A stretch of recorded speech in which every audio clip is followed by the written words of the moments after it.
In 2012, an 8-year-old boy was walking a beach in Dorset on the south coast of England when he found a rock. It was about the size of a loaf of bread, waxy, gray-yellow, light for its size. He took it home because he liked the look of it, and his father, not knowing what else to do, started making phone calls. It was not a rock. It was worth tens of thousands of pounds, and there are perfume houses that would have paid more. What that boy had picked up off a beach in Dorset was a lump of hardened secretion from the intestine of a sperm whale. It forms around the things a whale cannot digest, mostly the sharp horned beaks of the squid it eats, which cut the gut on the way through. The whale coats them, sometimes for years, and what eventually leaves the animal or is cut out of it when it dies is a black terry mass that then floats on the open ocean for a decade or more, curing in salt water and sunlight until it turns pale and hard and starts to smell like nothing else on earth. It is called Ambergris. For 400 years, it was one of the most valuable substances in the world, by weight worth more than gold, and there were men who hunted whales specifically hoping to find it. And for most of that time, nobody knew where it came from. It was found floating or washed up, and the theories ran to dragon spit, hardened sea foam, and the droppings of an enormous unknown bird. That was 2012. But the reason a boy on a beach was holding something that valuable begins about 5,000 years earlier, with a question nobody has fully answered yet. Why smell moves us at all? Chapter 1. The sense that skips the cue. Everything you see goes through a switchboard first. Light hits your eye, and the signal travels to a structure deep in the brain called the thalamus, which sorts it, prioritizes it, and passes it on. The same is true of what you hear and what you touch.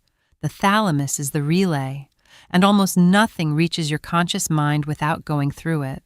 Smell does not. The olfactory nerve is the only sensory pathway that skips that step entirely.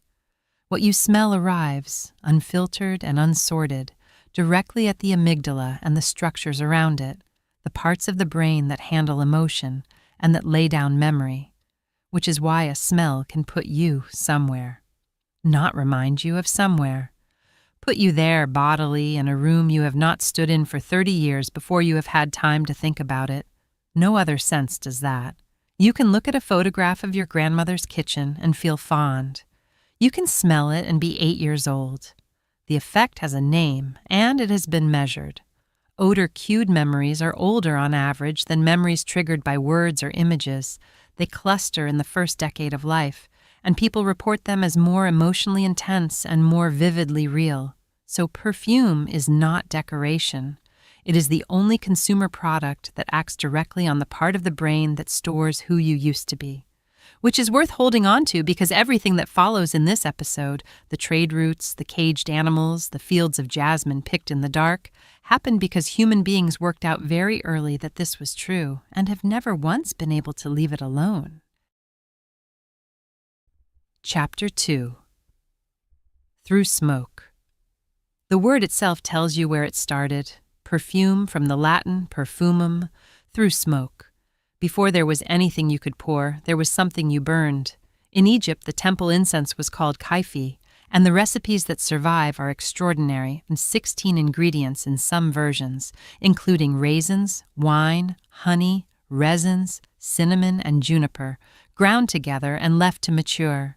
It was burned at nightfall, in temples, every day for centuries. Priests were also physicians, and kaifi was prescribed as well as burned. You could drink it for a cough. The two resins at the center of all of this, frankincense and myrrh, grow in a narrow band of dry country in the south of the Arabian Peninsula and the Horn of Africa. Nowhere else in the ancient world had them, so a trade route grew to carry them out, running north for more than 1,000 miles from what is now Oman and Yemen up through the desert to the Mediterranean. Cities were built along it and became fabulously wealthy on nothing but the toll they charged. Petra is one of them. The Romans called the far end of it Arabia Felix, Fortunate Arabia, and the fortune in question was resin. The scale is hard to picture now. Pliny the Elder records that at the funeral of the Emperor Nero's wife Poppaea, Nero burned more incense than Arabia produced in a year. Pliny disapproved.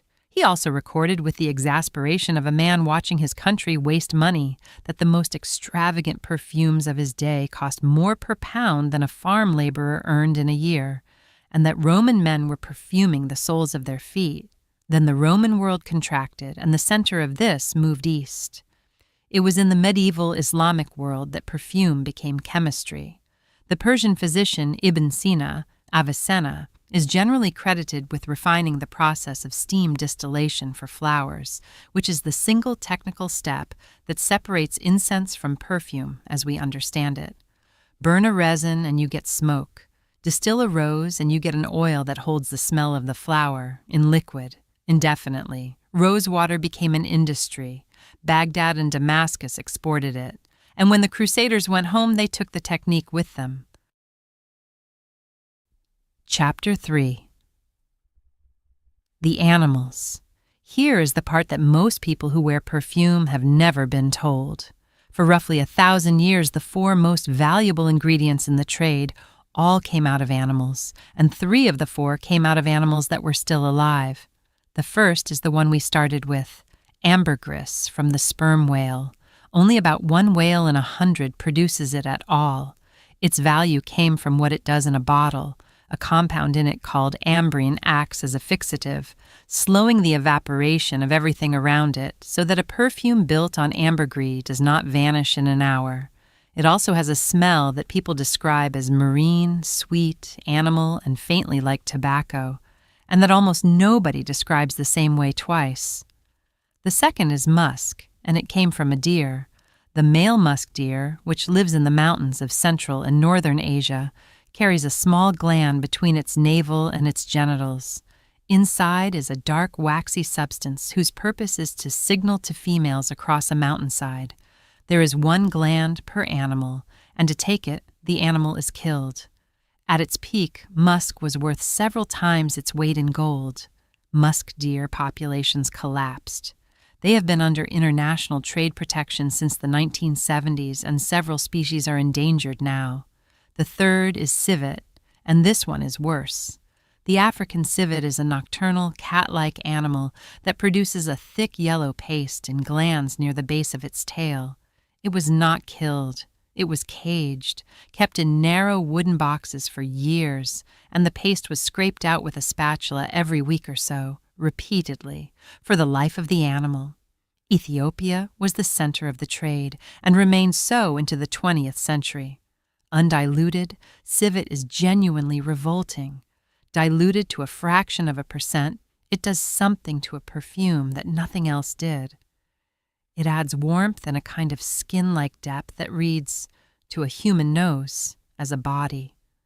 The fourth is castoreum, from beavers, taken from sacks near the tail, and it is the only one of the 4 that was mostly a byproduct of a trade that was happening anyway. Europe and North America were killing beavers by the million for hats. 4 animals. 1 killed for it, 1 caged for it, 1 hunted at sea for it, 1 skinned for something else.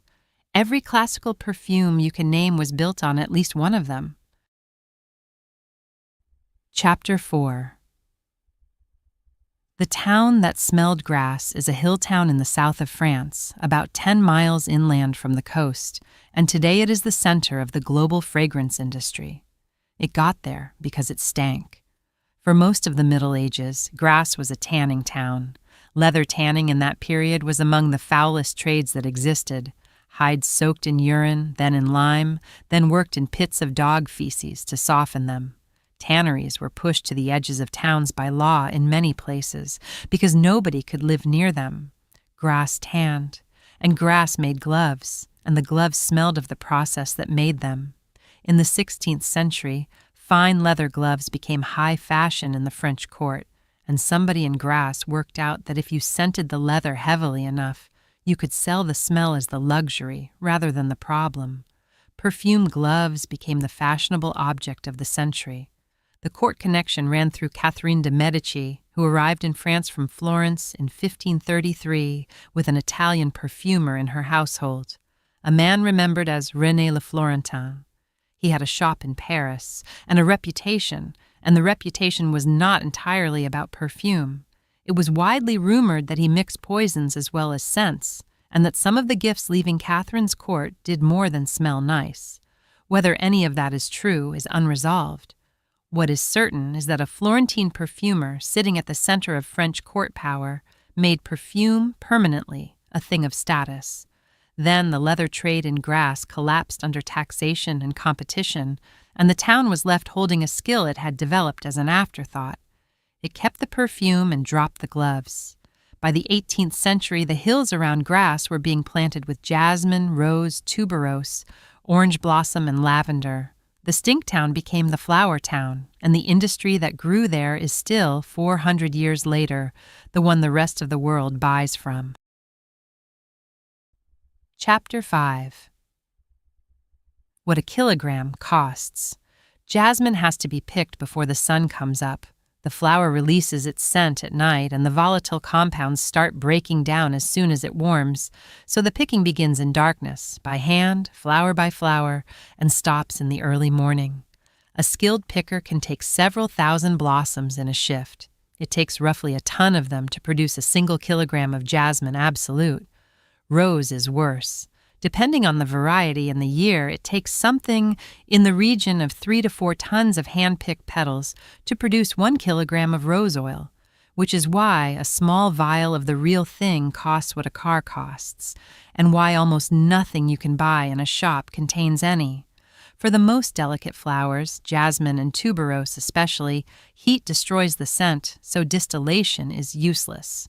The old solution was a technique called enfleurage, and it is one of the strangest industrial processes ever devised. Sheets of glass are coated with purified animal fat. Fresh blossoms are laid on the fat by hand. The fat absorbs the scent. A day or two later, the spent flowers are picked off one by one and replaced with fresh ones, and this is repeated, sometimes for weeks, until the fat is saturated. Then the fat is washed with alcohol to pull the scent back out of it. It is almost unimaginably slow, and it was done, largely by women, for very little money, for about 200 years. That is the economic reality underneath the entire industry, and it explains everything that happens next. Real flowers are ruinously expensive. Real animal fixatives are expensive, cruel, and increasingly illegal. So the 19th century did what the 19th century did to everything. It went looking for a way to make them in a factory. Chapter 6. The Molecule. In 1868, an English chemist named William Perkin synthesized a compound called coumarin. Coumarin is the smell of new-mown hay and of tonka beans, and it is what you are smelling in freshly cut grass. Perkin made it from coal tar. It was the first commercially important fragrance molecule produced in a laboratory rather than pulled out of a living thing. Vanillin followed in 1874, then more, quickly, and in 1882, a perfumer at the house of Ubegon built a fragrance around synthetic coumarin and called it Fougère Royale, royal fern, which is a joke, because ferns have no smell. It was the first perfume that did not attempt to reproduce anything that exists in nature. It smelled like an idea. That is the break. Before 1882, perfume was an attempt to bottle a thing that grew. After it, perfume could be composed, like music, out of parts that had never existed. Guerlain's Jicky followed in 1889. Built on vanillin and coumarin over an animal base, and it is generally treated as the first modern perfume, abstract, unnameable, not a rose or a violet or a jasmine, but something that only came into being when those molecules were put together. And then, in 1921, a Russian-French perfumer called Ernest Beau made something for Coco Chanel using a class of synthetic molecules called aldehydes, at a concentration that had not been tried before. The story that is always told is that it was a mistake, that a lab assistant overdosed the formula. Beau himself gave several different accounts over the years. What is not in dispute is the result. Chanel number 5 does not smell like a flower. It smells clean and cold and slightly abstract, like something remembered rather than something present, and it became the most commercially successful perfume ever made. Synthetics also did something the industry does not advertise. They democratized the whole thing. A perfume built on real jasmine and real ambergris could only ever be sold to the rich. A perfume built on molecules could be sold to everyone, which is exactly what happened, and which is where the money got complicated.